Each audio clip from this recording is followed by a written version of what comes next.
Good morning, everyone. This is What's on Really Important Things to Do today, hosted by MyBBTV and account-based marketing server as a service. We are today with the closing engine, our host Jason Kanigan, and in a few moments we're gonna welcome our CMO for hire, our specialist of all topic matters, Stephen Monaco. So with no further ado, I'm gonna try to beam up Stephen with us. I think it's gonna be possible in any seconds. Won't take long. Stephen Monaco, how are you doing today? Stephen, I've been duly beamed up. I appreciate it. So this time Scotty didn't mess up, right? No. He put together the body and the voice, and we have everybody today for what's on really important things to do today with Future Now, right? And I'm happy to have you today, guys. And I think we're going to talk today about an interesting topic that everybody, dreams to touch base with. It's all about mobile marketing. Isn't that right? Mobile marketing. That's right. That's the topic today. Yes. Thank you, Stefan. Thanks to MyBBTV for producing this broadcast. Welcome to Future Now. We've done a few of these episodes, Stephen, and it's exciting to be back again. It's good to see you all. When Stephen told me that mobile marketing was going to be the topic, I kind of went, well, doesn't everybody know that mobile marketing is important? And as we dug into the topic, I realized, first of all, there was the typical disconnect between what people say they think is important and then what they're actually doing. And also, there's a chance to discuss some really fresh data here that Stephen's gotten a hold of. And also, I had the question of, well, wait a minute. Yeah, I know mobile marketing is important and all that, but what do you do tactically other than make your website responsive? And I didn't really have a great answer. And as a conversion expert, I was like, I ought to know a little bit more about this. So, Stephen, tell us a little bit about the fresh data that you've got and give us a snapshot of that mobile landscape today, will you please? Sure. So the research comes to us from CMO.com, which is owned and published by Adobe, and it's very recent. It's from the last week, actually. And I'm going to run through some statistics here. So keep in mind, before I jump into this, that mobile is a way of life for consumers now.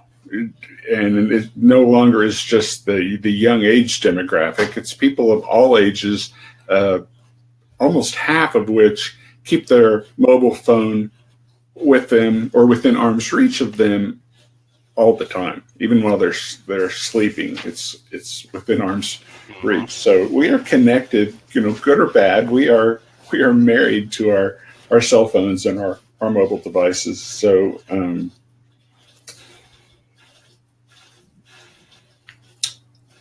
now in 2018, the average amount of time spent on a mobile device is 4 hours daily, which is really up. It is. I mean, it just keeps going up each year, and it goes up fairly dramatically. By the end of this year, mobile devices are expected to account for 79% of all internet use. So that says says a lot. So we are really moving off of our desktop computers and onto mobile.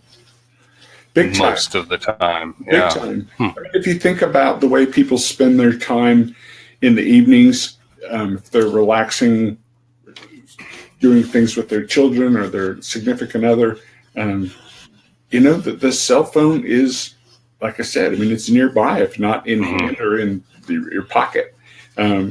So people turn to it when they're curious about something and want to learn more, have some purchase intent or thinking about maybe buying something, or just, it could be fairly whimsical as far as their intent to buy something, but the whim passes through their mind, and there's Google right there on their phone, and the next thing you know, they're getting some information about it. They're getting educated and kind of surveying the landscape about, maybe I will look more into buying an X or a Y. Right.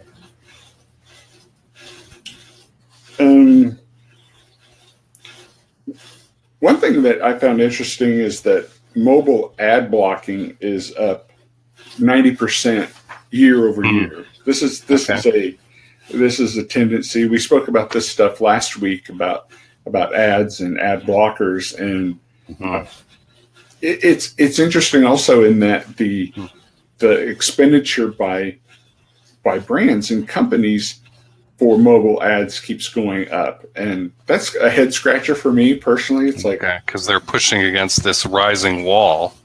Yeah, it's like, why spend your money on ads when 90% of people are blocking them on mobile devices? So here's some big numbers. They're kind of hard to get one's head around, but this past Christmas shopping season, 2017, $35.9 billion was spent via mobile devices. Okay. So a lot of money. Yeah, I mean, just under $36 billion. And that was record setting. It broke last year's record, which broke the record from the year prior. So 33% of the online holiday shopping was done via mobile. So a third of the purchases that were made for holiday gifting, basically, were on a tablet or a cell phone. Absolutely. Okay. Wow. And again, this is very current information from Adobe Digital Insight. Right, the season we just had. yes, that we just a bit ago. Right. In addition to that, regarding traffic to retailers' websites or e-commerce stores, 52% of that traffic was over a mobile device. So yeah, I mean, mobile being a way of life for consumers is just the way it is now. And that is not a passing trend that is going to end soon. It's the way of life, and it's going to continue along those lines. You have a statistic here about paid search clicks, because when you say, look, the ad blocker wall is up, well, how the heck do buyers get in, right? If they're not being pulled in by ads, then how are they doing it? They're doing it through... Paid search would be like Google AdWords or ads in Facebook here in this platform. And it's 53% of clicks on paid search are via mobile devices. So over half now. So you're seeing this trend, and it's growing. I mean, I'm not going to go back with all of the year-over-year data and take you back and bore you with that. The point is, mobile's here to stay, and brands need to be adopting it. So you mentioned a minute ago about responsive design, which people, if they don't know what that is, that means that your website is mobile friendly. Things display on it properly on a mobile device, which is very different than the way it displays on a desktop. And over half of companies and retailers still do not, like 52%, they do not have mobile response or responsive design. Isn't that crazy? Yeah, it's baffling. I mean, it is. I mean, it is. It's a real head scratcher. It's like, that is not a crazy expensive thing to do. No. Yes, there are some costs, but the trade-offs make it so well worth investing in. Because people won't recommend a site if it's badly designed for mobile. 57% will not recommend it and will not do business with a company. I'm sure they won't buy either. They'll just leave. They hit, because if you have to pan around this huge website, with a little window this big, it isn't responsive design, you're just going to depart. Okay. Yeah, and the way people use mobile, if you think about it on your phone, I mean, the pinch and zoom thing is something that we do. And if it's not mobile, I'm sorry, if it's not responsive design, that doesn't work. Not only is the navigation and the menus and the way images are depicted a mess, but, you know, if you want to look at something closer and, you know, pinch and zoom, you can't do that. So considering the very short attention span of people and the number of other places to buy most anything, yeah, they hit the eject button quickly and they're out. So those are some of the key. Those are some of the key statistics that we pulled out of the new data from this season that we just had.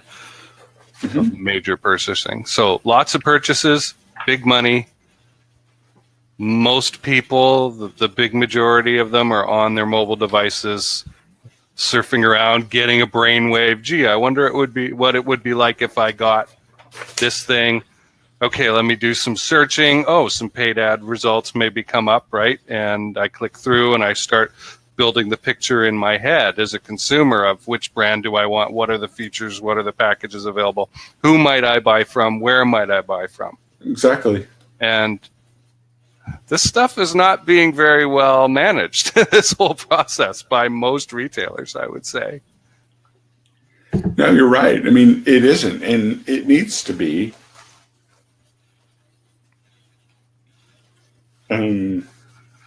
So if mobile is a way of life for consumers now, what does that mean companies need to do? Well, the very first thing they need to do is develop a mobile-first mindset and get their head around the things that I think they already know at some level. It is like what we just talked about, is that people are on their mobile devices and they're pretty much almost an extension of ourselves. At least the smartphone is. Mobile tablets a little bit further behind, but it shouldn't be a secondary consideration for companies and brands as far as like, oh yeah, we need to embrace mobile. It needs to be at some point. It needs to be, again, like a mobile first mindset is important. And then with that mindset comes the investment into mobile, which is a necessary thing to make it so to speak, so that if you've got nearly half of consumers engaging via mobile, I mean, how can you afford to not invest in mobile? Right. Why wouldn't you?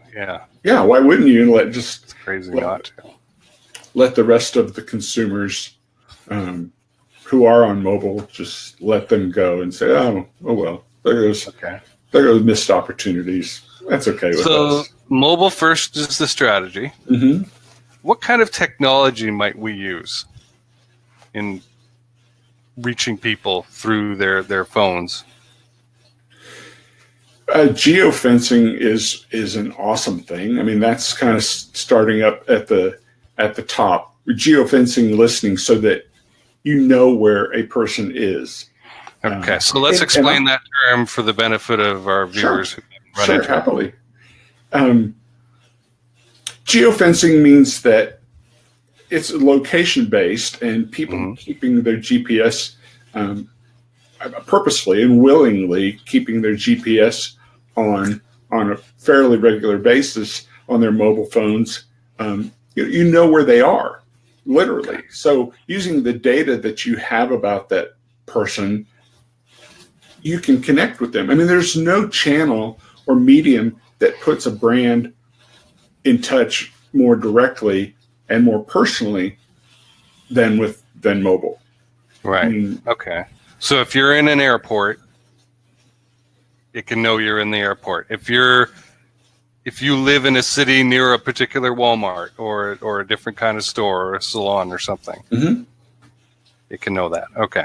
It can know that precisely. And that's a good segue really into the types of information that you can push out to to people. And it should be very personalized. The information you push should be very personalized. That is one mistake that brands make and companies make when they do get into a mobile mindset, is that they think a one-to-many mindset, which is a mistake. It needs to be one-to-one, because if you have the data on the person and you know their likes and dislikes and their buying habits and their behavior, because they've demonstrated those things, you're not guessing at it. They're not part of a persona where they fit into one of 7 buckets, if you will. You know them as an individual.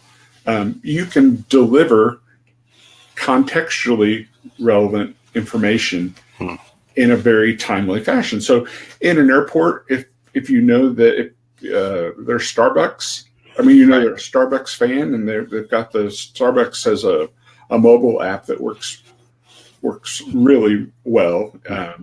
They are a company that is involved in best practices when it comes to mobile, and you know exactly what Starbucks drink or snack they enjoy. If you send a message to them that, hey, the Starbucks is just 40 feet ahead and to your right, the types of conversions you get on that kind of messaging or that kind of a push notification, the conversions are huge. In fact, they're 10 times higher. Mobile offerings are 10 times higher. The conversion rates are 10 times higher than if you get a print offering for a discount or an act now type of thing. And using the airport as an example, push notifications are something people really enjoy, like your order has shipped, or that's good news. Conversely, the not so good news is that your order's been delayed due to extreme weather conditions. Well, if the person's in the airport, that's not a good time to give them that information. There's a lot on their mind. They're they're going from one gate to another, getting their bag, connecting to another flight, whatever. That kind of extraneous information for that moment is not contextually. It's just more noise.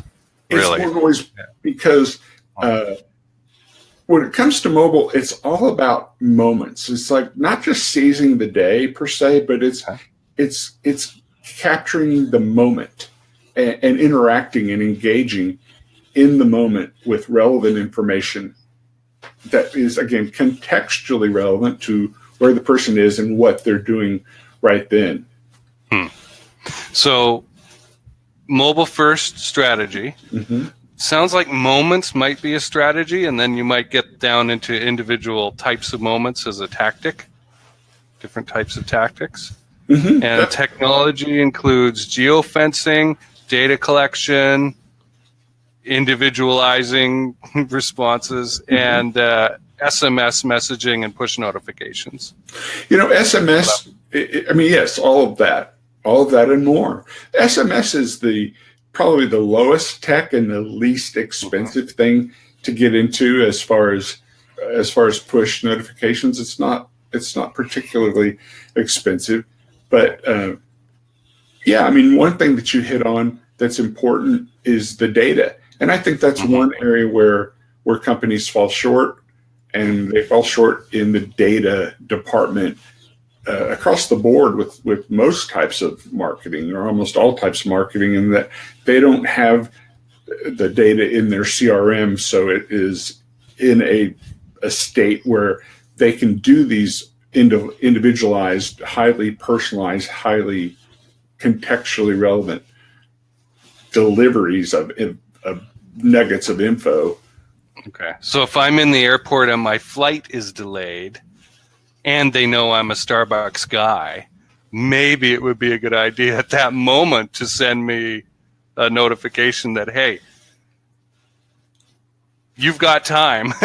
What are you going to do? How about you go over to Starbucks and you get 10% off on your favorite drink, or maybe even no discount. But just the suggestion at that moment is remarkably relevant, isn't it?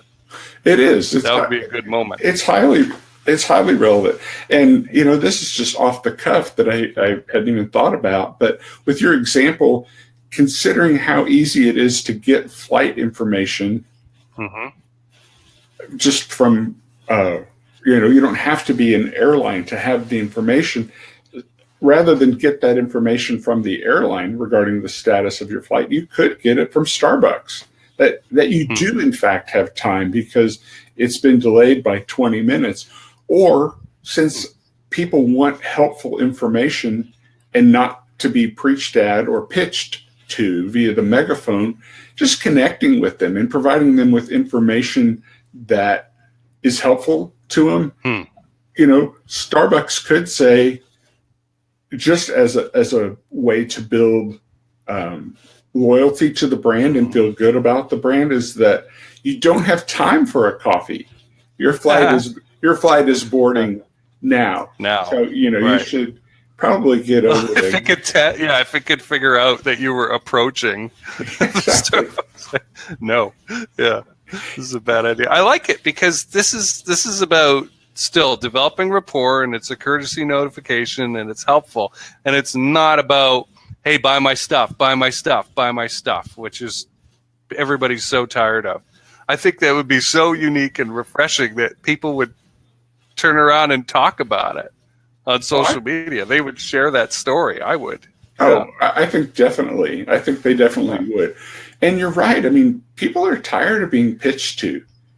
The megaphone analogy that has been used a number of times, you'd think that marketers would move away from that more because they know that they're not supposed to be doing that. There's such a strong propensity to snap back to the old way of doing things. But with this example that just sort of bubbled up here organically during our conversation, providing some helpful information, it makes people feel good about the brand.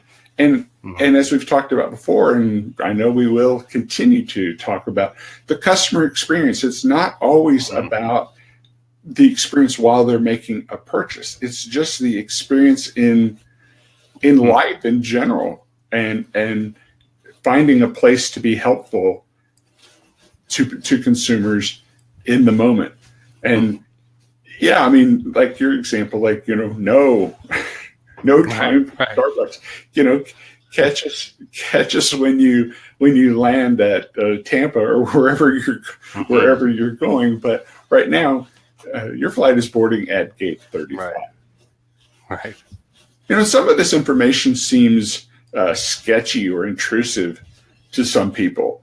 However, we volunteer this data to brands, and again, going back to what I mentioned earlier, which is key to remember, is that consumers now expect this. They want contextually relevant information delivered to them on a timely basis via their mobile devices, which is kind of a tall order for brands.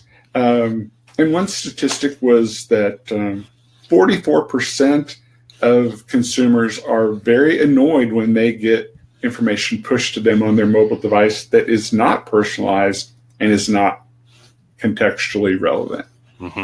So that's important too. I mean, it's like there's a time and a place, so to speak, to use the very old adage, and it holds true here. There's a time and a place to send messages, to be helpful, to let them know about something that they might not have happened upon otherwise. Little moments like that, again, using the moments purposefully, and these micro moments, as they're referred to, are really key. Okay. What about video as a technology? Because we know all about text. Sure. How can video be used as a technology in mobile marketing? In the context of these moments? That's a great question, and I want to sort of preface the answer with that. Year over year, video consumption on mobile devices is going up at a rate of 55%. So that's pretty significant growth as far as using those devices to consume video. Here's an example. So a home security company, you're a customer of a home security company, and because of geofencing and location. Doesn't even need to be geofencing. In this case, it can just be geolocation. The company sees that you are a long way from home, as in hundreds of miles, not just down the street or across town, and your alarm is not armed. Right. So sending you a link to a short video that shows you how to arm your home security system through your phone from a long way away is extremely helpful. That's a thing that would make consumers feel good about the brand. It's being helpful, and it's contextually relevant. They'll feel much safer. I mean, they bought an alarm system or a security system, and they might have just been in a hurry on their way out the door and didn't set the alarm unintentionally. They meant to, but they were harried as they left, and now they're on their plane and at their destination, and they're going, "Oh, I didn't set the alarm." Right. Or haven't thought about it at all. Yeah. So getting a timely notification with a video that shows you exactly how to do it is way cool. I mean, that's an example that pops into my head as you ask that question. It shows them literally what to do. Right. So that as soon as they not see just it, hey, you have a problem. Yeah, here's how you do it. And it's a short, little, punchy, concise. There's not video, there's not a sell message in there or anything like it. It's just a constructively helpful, and it's something that you can do as soon as you stop watching the video. You go into the app or the website and just follow the instructions, and then deep sigh of relief. The security system is armed. I mean, our home is protected now. Right. So that's an example. I really want to make sure we dig into moments here, because this is probably a new term for people. It was a new term to me when we started researching this. How to identify them and how to make use of them is what I would hope to get a general idea across to our viewers. It really goes back to the data and understanding customers as individuals and looking at them in a holistic way and being able to readily identify what's important to them and what's relevant to them as individual people. And back to that one-to-one. I talk so much about engagement and one-to-one dialogues and getting things. I mean, this doesn't have to be a dialogue necessarily. It's being constructively helpful by providing information that is relevant, like I've said, relevant in that moment or in that micro moment. But it needs to be one-to-one in the very literal sense. It doesn't really help the person if they just fit into, as I mentioned earlier. Right. Yeah, we're not messaging 50% of our home security alarm buyers the same message of how to arm it. Are you away from home, or when you're away from home? Right. That's nice. I don't care. Yeah. Right? It's probably the response. You just annoyed me because I'm not away from home. I'm sitting in my that kind of thing. So, I mentioned personas. So this isn't about, we'll send this to a segment of our audience because they fit into one of 7 or 10 or 12 buckets, and you look like this demographically, psychographically, things like that. This is about one-to-one. And, again, mobile as a channel or a medium, what medium puts you more in touch with individuals? None. Right. I mean, this is the one. As far as, time and email, of course, but that's not necessarily timely or relevant like it can be with a mobile device. Okay, so Stephen, I can hear the CMOs whining now, but this is going to cost money. This is going to be an investment. What do you have to say to that? Yes, it is. Okay. Yes, it is going to be an investment. And yes, it is one that you should embrace and adopt and allocate the resources for, because, again, this is a way of life. This is the way consumers function now. And we've talked about this a number of times across each of these episodes. behavior has changed dramatically over the last decade or so, the way people interface with the world digitally, and you have to adapt and evolve to meet the needs and hopefully exceed the needs and wants of consumers. I mean, you're not going to do that, or won't have any chance of doing that, if you don't engage in mobile and think about mobile first in your strategy. It should not be an also and okay, we'll get to that.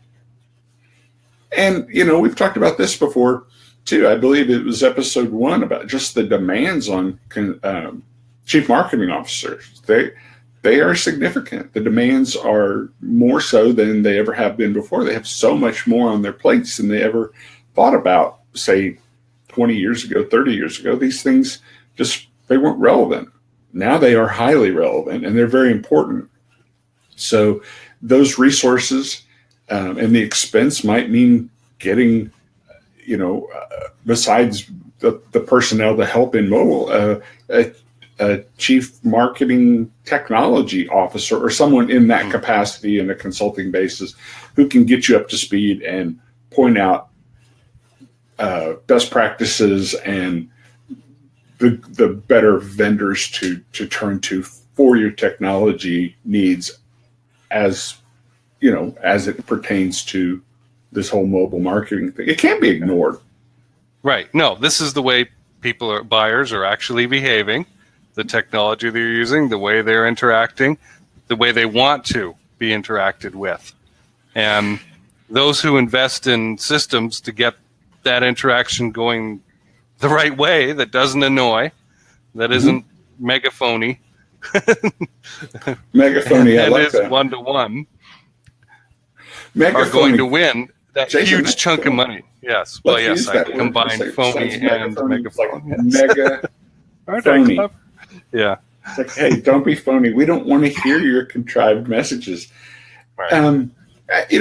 As a consumer and an individual, I can say this in sort of a self-deprecating way, but it's true of all of us. I mean, we become, as consumers, we become somewhat narcissistic about our needs, and we are extremely demanding. The things that we expect of brands now is, like I said, it's a really tall order. However, are you going to turn a blind eye to these things as a company and as a brand and as a chief marketing officer, or even a marketer in a much smaller organization that doesn't have a CMO? I mean, it's kind of like closing the doors to your business half the time. Like, okay, every other hour we're closed. Right. I mean, that's a reckless hit for success, isn't it? It's like, okay, you're turning half the people away. So how's that going to, the old Dr. Phil adage, how's that working out for? Right. So I want us to hop along to an example of what people are doing with car purchases, how they're doing automobile shopping with mobile. And I think there's 4 questions in there that people want answered that are not just good for car purchases, okay, or for car sellers. I think that just about any retailer or anyone selling something is going to want to address these things in the mobile marketing format. Okay? You're right. That's what I think based on my experience as a conversion expert. I like these questions. They're simple, they're straightforward, and they're echoed by a lot of other sales experts. So let's hop down there. Okay. Let's begin with this. This statistic is startling to me, but it goes back to that, I wonder what it would be like, or I wonder, what would a convertible be like, right? 95% of auto shoppers now start their research online. Like almost everyone. That's wow, astounding to me. It's really eye-opening, isn't it? Right. Yeah. I mean, 95%. That is almost everyone, quite literally. Yeah. It's not 50%. It's not 70% even. 95. More than 9 out of 10 people Yes. are starting their research online. And we know that most people who get to the point where they want to buy a car don't know what they're going to get. They're not sold on, okay, well, I got the Toyota Camry last time, then it's 8 years later, and so I'm going to get the Toyota Camry. Some people are like that. I probably tend in that direction because I know what I'm going to get usually, right? But I don't know. Like 2 times ago, I went out and I had no idea what I was going to get, and I ended up with the convertible. So, Oh, you did? And I didn't know that was available, right? And then I encountered it. So, okay. So, what are the questions that people are turning to mobile to get the answers to when it comes to car purchases, which again I believe are valid across the whole retail space? Well, they are valid because it's just indicative of consumer behavior now, and that you turn to mobile first to start that process of educating yourself and getting just sort of delving into the thing. I mean, it becomes it starts as a whimsical idea. Right. I should probably replace my car. I'd like a new car, whatever. But that's where they begin, is on mobile. And it can be very, very casual, again, like relaxing in the evening or winding down or on your commute home on the train or in your Uber ride. You just pick up your phone and start looking. And then start educating yourself and deciding like, I want an SUV, or I think I want something that is 4-wheel drive because of the weather, or, whatever it is. I don't know. But there was a question. Oh, well, anybody who follows Dan Kennedy, who's a long-term direct marketer, right? Will know he has always said that this is how the process has gone forever about buying something or creating something even, right, in your life. You begin with that daydreaming. I wonder what that would be like. And it's good or bad, whatever. Hitler probably was wondering, I wonder what the final solution would be like if we got this going, right? But then as you get data and input and more information in that, it becomes more solid until a decision is made. That was so. Right? And then you create the thing popping into existence, right? Elon Musk does the same thing. I wonder what it would be like to have a rocket company, right, with reusable rockets. And it begins as a daydream, but then it gets more and more solid. So what are the 4 questions that car buyers want answered and that dealers could be doing a great job of answering over mobile that are also valid, I believe, and you agree, across the whole spectrum of retail purchases? Well, one of them is, can I afford it? Your daydream might take you to a luxury car or exotic car that it might be beyond your reach financially. Right. Then again, as you delve into it, you might find that it is something that you can afford. Like me in the convertible. Yeah. Yeah. So that is one thing. Where I should buy it is another. Okay. What dealer, online, offline? Which of these 7 locations of Ford dealers in my local area should I go to? Exactly. And, I can speak from personal experience, having 2 children, both of which are in their 20s now and on their own. But when I got their first cars, I wasn't going to buy them new cars by any stretch of the imagination, but wanted something that was both safe and dependable for them, and wanted a used car. So I started doing research on CarMax online and seeing what they had locally and what they could send or ship over from within the region for an insignificant fee, a couple $100. And wow, what an incredible experience. What an incredible positive There's experience. an app that has adopted mobile marketing, has a certain technology, right? The database. They've got a technology. They've got a database and a system. And they've got the reviews they've got the reviews from other people who've purchased that type of vehicle. And there's, 35, 40 photographs of the exact vehicle. So I have purchased 4 cars from CarMax since our first. So they're ready for you, and you're in the moment. That's yeah. sure. I mean, it was just a great experience, and it all started online. So can I afford it? Where should I buy it? Which may be virtual like that. What else? Am I getting a good deal? Which is not the same thing of can I afford it? Yeah, I mean, is this a fair price? Am I being gouged? Is this the prevailing rate for this item? So that's a question. People want to be treated fairly, of course. No one wants to spend more on an item than they have to. No one wants to spend big bucks on junk. They want value. So that is a question.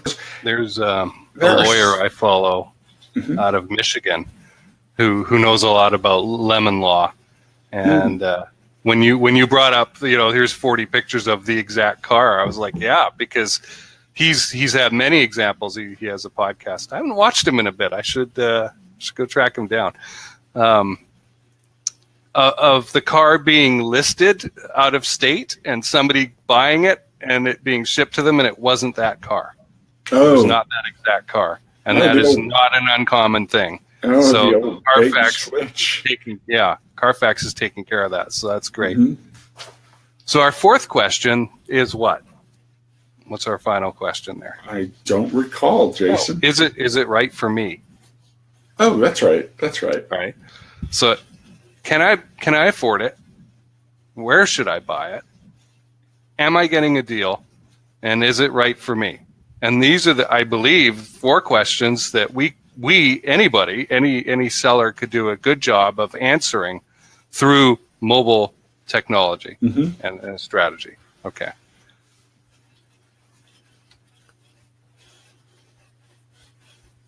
What can sellers do through mobile devices to kind of get at more personalized local marketing?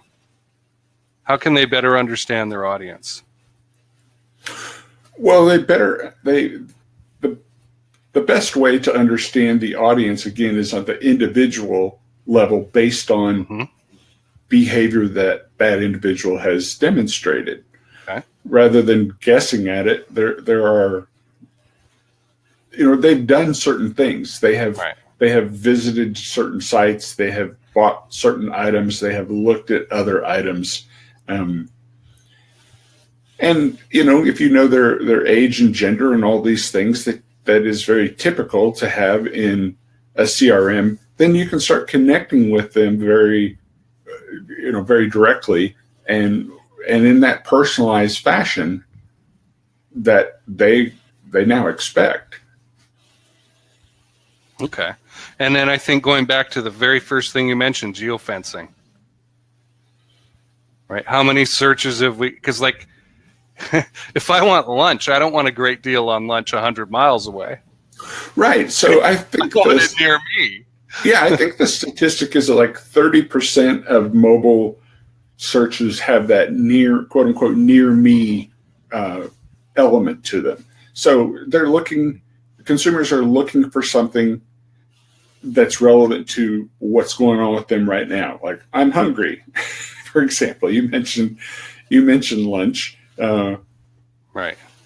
So I'm hungry. What's nearby? I don't know this area. I'm coming out of a meeting in the other side of town. I don't know it's around. I'm hungry for X. I'm hungry for a burger. I'm hungry for Italian. I'm hungry for Chinese. So the discovery that happens from the near me type searches tells you, what it is that you're looking to find out. Like right now, my stomach is rumbling, and so yeah, the if you know as a brand what their interests are and what they like, I mean, you can send a message to them that because they are near you and they do like this type of food, or it's just lunchtime, period. You can send a message like an act now type of message that within the next 30 minutes, you get a free appetizer or 10% off or whatever the offering is. The fact is that they are close and they are near in proximity. Had you not sent them a message, they wouldn't necessarily know that you were around or that you exist. So yeah, there's purchase consideration where there wouldn't have been otherwise. Right. Okay. So let's wrap up then by looking at some examples of companies that are really doing well with the mobile experience. Okay. And then people can go to their websites, I guess, and take a look and see, okay, this is how this works. So I'm definitely going to. Okay, good. Some personal favorites is a mobile app by Starbucks, which is extremely popular. It allows people to place their orders by voice into their mobile device, and that's cool. Of course, it's convenient. People love convenience, and you can redeem rewards and things through the app as well, which builds loyalty. And it seems like people who are Starbucks loyalists are anyway. But it's nice to be recognized as such, and get the perks that come along with spending $4 or $5 a day on a coffee there. Another favorite is IKEA. Man, they have a really cool app, and they use augmented reality in their app. So for those who aren't familiar with augmented reality, it's where you take your mobile device and point the camera towards something that is real in your physical world, and something else is superimposed upon that image from your camera in the scale, so it fits in what you're looking at. So IKEA has this thing, it's called IKEA Place, I believe is what they call the mobile app. So you're looking at a room in your house or your office or apartment, whatever, and you're thinking that you might want a chair, and you have an idea of the size of the chair and where it might go. So while you're holding the device up, you can scroll through the items on the IKEA that are available from IKEA, and choose one. So you just click on it, and it puts that item in what you're looking at, so in your space, in your room. So you can see, oh gosh, that chair is really cool. I really love the design of that chair. However, it's too small for the space, or it's way too big for the space, or it fits the space, but it would never make it up around that tight turn in the stairwell to get up to the room. So again, convenience, so you don't have to go to the store to make the decision. Right, and hope that your measuring tape attempts were good enough and whatnot. So this thing will scale it. You can see the color. Is this bookshelf going to actually fit here? It's outrageously cool. I mean, it's just the convenience. So they have definitely invested in this technology. Yeah, and they're a big brand who's going to afford that type of investment, but I know the ROI for them is tremendous, because people, they love the convenience. They're purchasing things that they know will work in their space. And if you were attracted to the yellow chair and you look at it through augmented reality and see it really doesn't go, the red one actually looks. I mean, you can make all sorts of choices like that, and be very informed. And go ahead and place the order, and then just go pick it up. Pick it up in store when you're ready to get it. Similarly, Home Depot has a cool thing with an augmented reality app that they use for paint colors. So anyone who's painted a room or painted an office or anything like that knows that you look at these tiny little swatches that are a couple inches, right? And they're not very representative of what that paint color is going to look like on the wall. So a typical thing is to go to the paint store or the Home Depot type store and buy a little pint or quart or whatever it is of paint and paint some sample spots on the wall, a couple feet by a couple feet, and try to get a vibe or a feel for what is that going to look like. Well, the app that Home Depot uses that has the augmented reality is the same type of thing as IKEA's, where you point the camera of your mobile device at the wall, and then you scroll through the colors that you're interested in. You tap the color, and then there on your device, you see your wall in the color that you were thinking about and go, oh, that's awesome. Or, oh, that's terrible.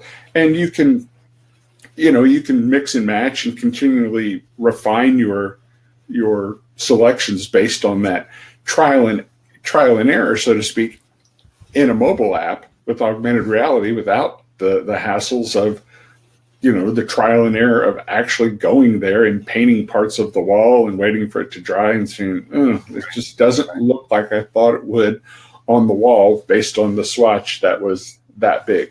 Again, convenience, very, very cool. I mean, the affinity people develop to brands and stores and companies when they have the ability to do these things and interact that way, it's just, it just turns them on, flips their switch. Like, this is cool. Right.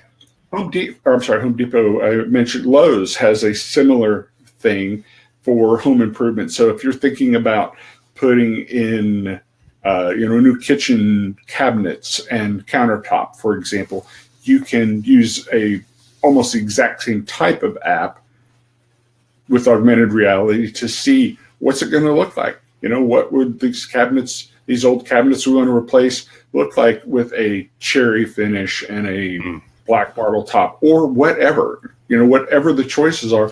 So it takes all the guesswork out. And of course, on an expenditure like that, it takes away the buyer's remorse that you have and the cognitive dissonance after you made the purchase and it was all installed and you just don't like it, but you spent $7,000. So what are you going to do? I mean, you pretty much live with it, most likely, rather than rip it all out. So these things that are that provide this level of convenience, and I don't know if you'd call it educating people, but giving them the power to make these very informed decisions about, does it, like you said, the question that I admittedly forgot is it right for me? Does this work for me?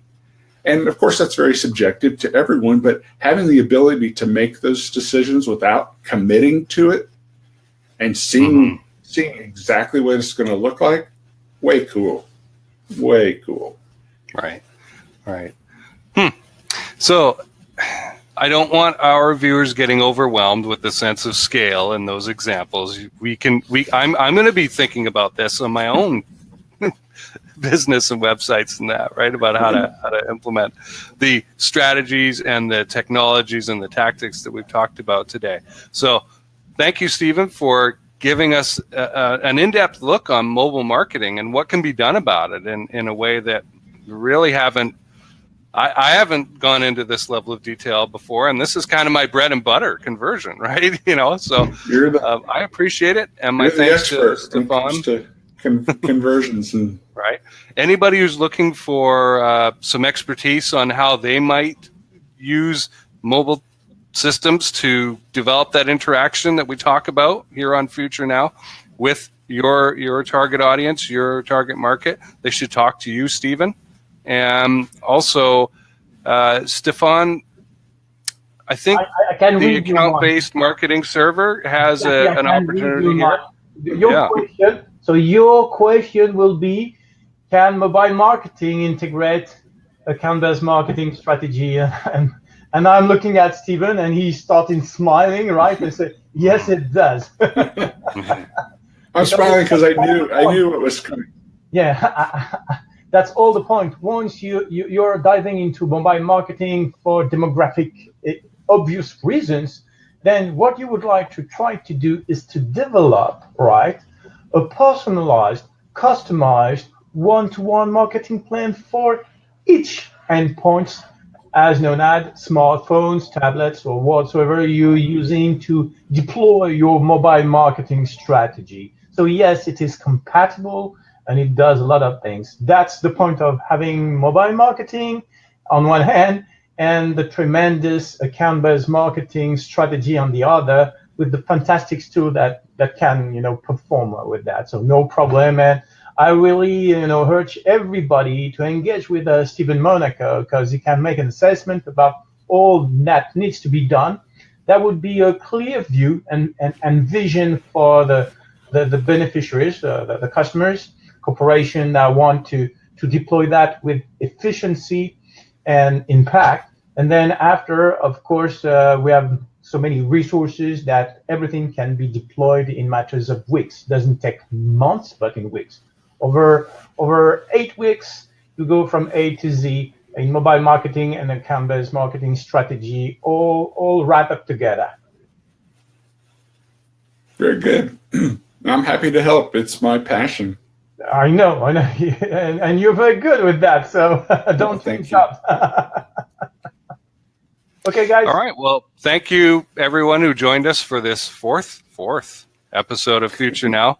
Join us next week, same bat time, same bat channel. That's right. And also, Stefan, are you running an account-based marketing server webinar on Thursdays? Are you not? We would like to do so, but Research and Development Labs have delivered us a third layer of technology called market intelligence.